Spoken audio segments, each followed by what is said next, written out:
Hello everyone. I want to talk today about what's going on in Iran right now. The brutality of the Islamic Republic and the mullahs is absolutely out of control. I wanted to talk about what's going on, not in a detailed sense. Instead, I wanted to talk more on a kind of strategic level.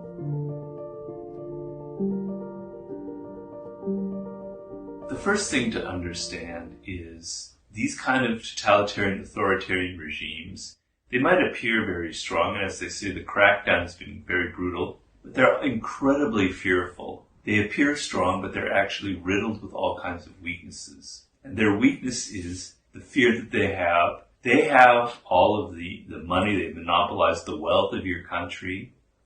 They've monopolized the weaponry, the military, etc. But you have the numbers. And if you gather together, if you concentrate those numbers, if you create a nationwide movement, that terrifies them. They live every day with the insecurity, knowing that the numbers could completely destroy them and they have a lot to lose. So while you might appear to be the weaker side because you don't have the money and you don't have the weaponry on your side, you are in essence the stronger side if you realize this basic fact of strategy, that they are terrified of movements like yours. This is for every kind of totalitarian, authoritarian regime in the world. So that's the first thing to keep in mind. You are the stronger side in this struggle. So in my study of these things, there are two things that authoritarian dictatorships survive by, their main strategy. And I would summarize it with two words: separation and silence. And those two things, separation and silence, actually go hand in hand. You can't do one without the other. And what I mean by this is, since you have the stronger hand in this through the numbers of people, literally, quantity, their main strategy is to keep you continually separated. If you join together in any form, in any kind of public way, through demonstrations, through unions, whatever, that gives you power. So their whole game is to keep you continually separated. And I compare it to some kind of machine that is continually kind of grinding things down and separating them to smaller and smaller and smaller pieces. They want you to be spending most of your time at home, worrying about how to get by with money and concerned about your own private life, as opposed to thinking about the country as a whole. They want to separate you in various ways. They want to pit men versus women. They want to pit Persians versus Kurds. They want to pit upper classes versus middle classes. They want to pit whatever it is that they can, so that by dividing you, the old strategy of divide and conquer, that strength that you have in numbers is greatly diluted, and they can have the upper hand. So they're trying to continually crush and pressure you into spending most of your time outside the public realm. They may try to bribe you, like, well, spend your time. You can do your time shopping. You can go to malls. You can go to movies. But anything that involves the public, where it's not where people can express their dissatisfaction, that is forbidden. So they've slowly tried to erode, these kinds of regimes try to slowly erode any kind of public space, any kind of gathering spot for people in the square, any kind of political rally, and also unions. They're trying to get rid of any kind of unions. This goes hand in hand with the other strategy of silence.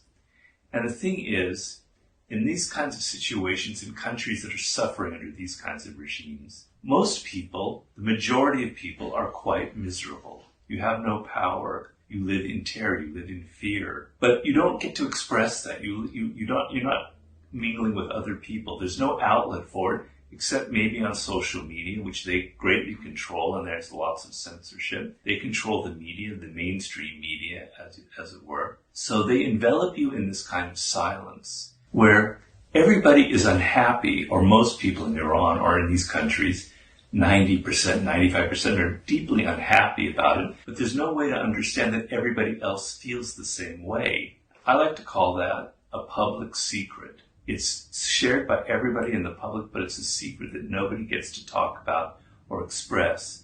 So they're trying to continually silence you by controlling the internet, by controlling social media, by getting rid of all kinds of spaces where you could congregate and express and understand that most people in the country feel the same way. The main response on your side is to overcome this separation, to show that this idea that you are separated is an illusion, that this idea that you're not unhappy, that you're not miserable is an illusion.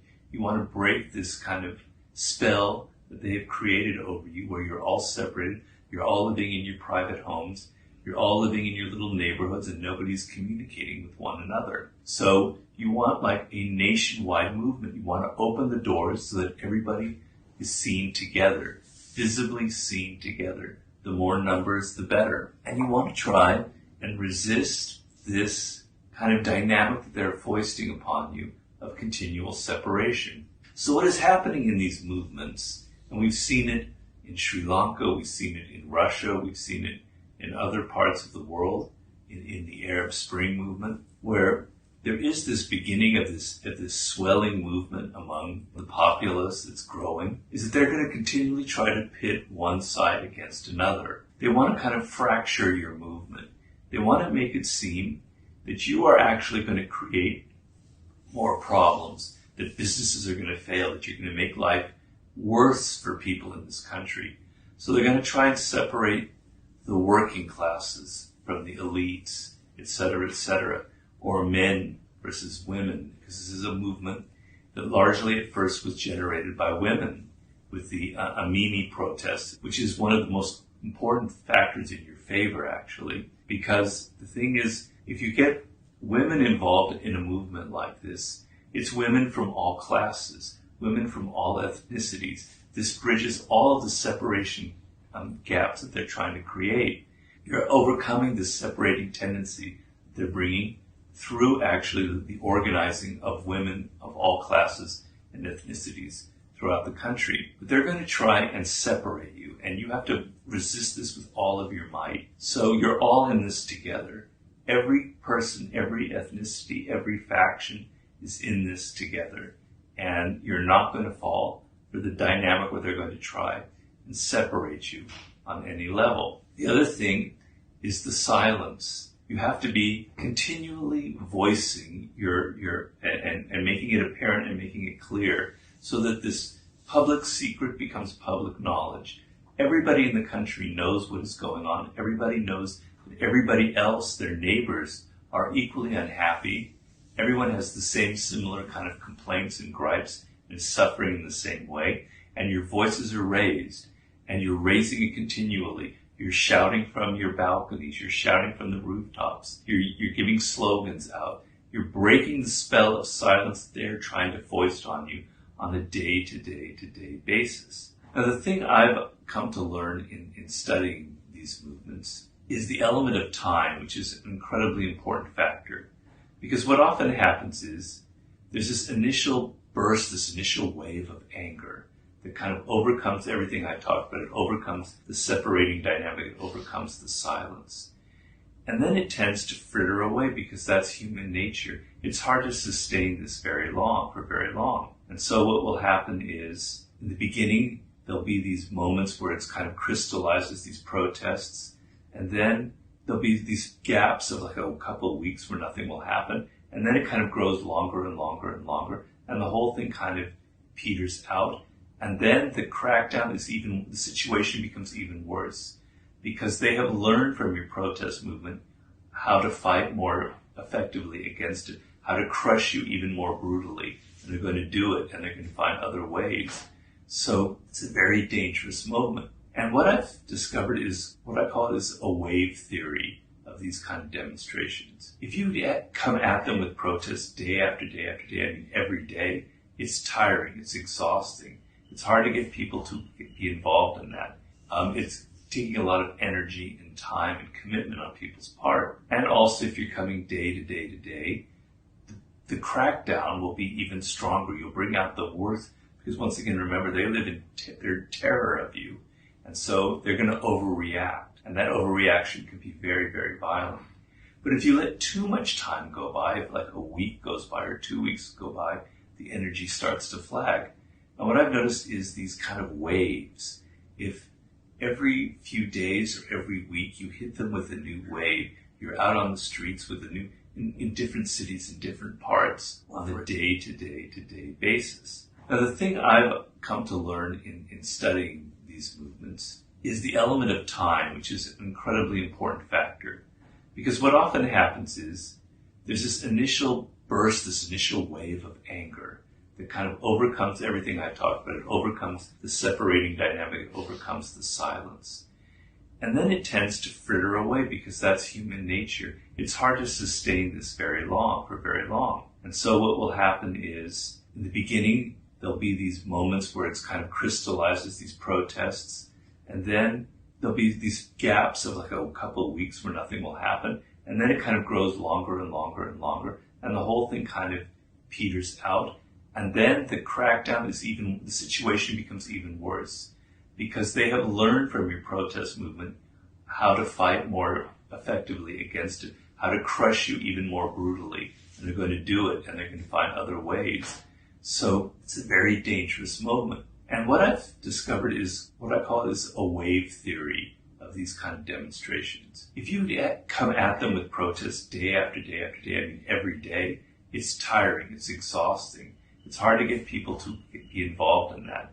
It's taking a lot of energy and time and commitment on people's part. And also, if you're coming day to day to day, the crackdown will be even stronger. You'll bring out the worst, because once again, remember, they live in their terror of you. And so they're going to overreact. And that overreaction can be very, very violent. But if you let too much time go by, if like a week goes by or 2 weeks go by, the energy starts to flag. And what I've noticed is these kind of waves. If every few days or every week you hit them with a new wave, you're out on the streets with a new, in different cities, in different parts, or for a different reason, or for different groups, but it's continual. So there'll be a lull for a few days where everybody kind of takes their breath, and you come at them again with even a bigger wave, bigger and bigger and bigger, and you keep the pressure on them continually, long enough so that you start to create cracks in them. This is what happened recently in Sri Lanka, for example. And so the separation that they're trying to push on you, where they're making you fight amongst yourselves, you are now going to impose on them through your pressure. By creating these waves that are bigger and bigger and bigger, you're going to begin to peel off people from the elite classes or others who supported them to not be in their interest anymore. You're going to create separations within the security forces, within the military, within the hierarchies themselves through this continual kind of wave movement. The other thing is these kind of regimes are incredibly corrupt. They have monopolized the wealth of your country, essentially.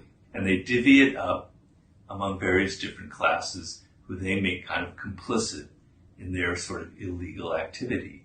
That will be the upper classes, the wealthy, who are they're the ones that are able to make all the money, and they're protected. Then there'll be the military and the security forces. So their weak spot in all of this is actually economic. Because if you can hit them where it hurts, then that gives you a great deal of power. And where that hurts is money itself, is in their economic base of power. And the weapon that you have that is the most effective in fighting against this is strikes. But not just a strike of one little union or one little industry here or there, but what is known as the general strike, which can completely paralyze the country. If you can organize every now and then, or just even once, a general strike of every industry all across the country, conceivable lawyers, doctors, working class people, blue collar type jobs, everywhere up and down across the country, and bring the country to its heels and paralyze it for just even one day, it's immensely powerful. So it's a very, very powerful message. It shows that their idea of dividing classes or ethnicities isn't working, and it hits them where it hurts the most, in their pocketbook. But the one weakness that movements like yours have, and that we've noticed in all of these different countries, and even in the United States to some degree, is this idea of the leaderless movement. So in the past, revolutions or revolutionary movements or rebellions had certain leaders, a group, a cadre of people who were the leaders of the group, who would organize things. And that came with its own weaknesses, because these cadres of leaders would form their own kind of party that would then take over and then kind of create another cycle of a totalitarian regime. They spoke in your name. And the strength that you have is you're speaking in your own name. You're not being represented by some leadership group. But what that means is if it's completely amorphous, if it's completely dependent on social media to fuel what you're doing, then when things inevitably kind of peter out, when there are lulls, when a week goes by or 2 weeks go by, there's nothing there to kind of hold on and say, this is the next step that we can do. This is the vision that we can create in another demonstration in a week. This is how we can up the ante in a few weeks. There's nobody kind of guiding it. One thing that's important is to think of not having a group of leaders, because that creates other problems, but to have kind of these committees of people who understand the dangers that the petering out, the lowering of energy will inevitably happen, and who kind of plot ways to keep the pot stirred over and over and over again. Okay? So strategy in this moment, in this kind of moment, is your best defense. Just kind of trying to operate strictly on anger and strictly by bitterness and all the kind of emotions that are stirred up by this brutal regime, it's not enough. It's very powerful. It can lead to something very exciting for the moment, but it can wear off, and in those moments where it wears off, it's extremely dangerous. So strategizing, understanding that you want to keep the pressure on continually, right? You want to keep coming back at them week after week after week after week with something new, upping the ante, increasing the numbers of people who are on your side day by day. That is your strength, and that is how you're going to make them make mistakes and eventually, hopefully, completely change the nature of your country. Because, to be honest with you, to create a true democracy in Iran, a true republic, one that reflects your own incredibly rich history, would be one of the most beautiful events of the 21st century if it could happen. And you can't let this moment pass, and you can't let it die down, because, as I said, it is extremely dangerous. Because once that energy starts to flag, they're going to be coming at you like an animal. They're going to be creating that pressure to separate and silence you further and further. And it's going to be even harder to get back up on your feet the next time. You know, these things have to create their own momentum, and it must be continual. So your power, your strategy must be, how can we continually keep the pot stirred, not just for weeks, but for months, until things start to crack on their side. They're wanting you to crack and you to divide by class, by faction, and you're trying to get them to crack. So keep the whole thing as unified as possible. Have, the fact that it's being led by women and fueled by women is the greatest thing in your favor. And understand that so many of us here in the West and in the United States and elsewhere, we're following events very closely, everything I can about Iran. You have all of my sympathy. I'm 100% for you. And I hope this has some value for you moving forward. Thank you very much.